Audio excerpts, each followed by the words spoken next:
청와대 선거 개입과 하명 수사 의혹을 수사 중인 검찰이 송철호 울산시장과 송병기 부시장 등 13명을 무더기로 불구속 기소했습니다.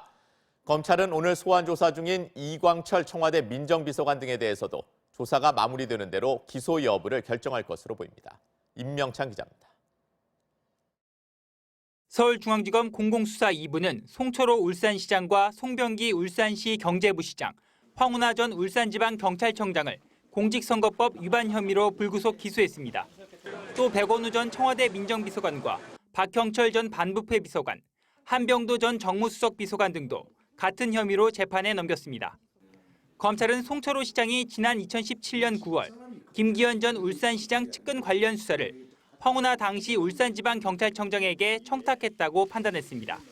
이에 따라 송병기 울산시 경제부시장이 같은 해 10월 김 전 시장 관련 비위 첩보를 청와대 민정비서관실에 근무하던 문모 행정관에게 건넸고 재가공된 범죄 첩보가 백원우 민정비서관과 박형철 반부패 비서관을 통해 경찰청, 울산지방경찰청으로 하달됐다는 겁니다.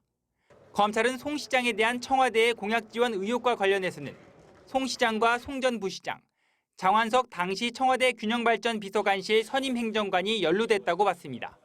송 시장과 송 부시장이 지난 2017년 10월 장 전 선임 행정관에게 김기현 전 울산시장의 핵심 공약이었던 산재모 병원 사업의 예비 타당성 조사 발표를 연기해달라고 부탁했고 장 전 행정관이 산재모 병원 관련 내부 정보를 넘겨줘 공직선거법을 위반했다는 게 검찰의 주장입니다.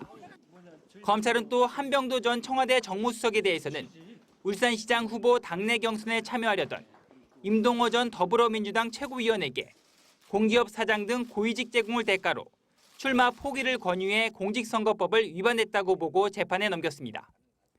검찰은 오늘 소환 조사 중인 이광철 청와대 민정비서관과 내일 소환이 예정된 임종석 전 청와대 비서실장 등에 대해서도 조사를 마무리하는 대로 기소 여부를 결정할 것으로 보입니다.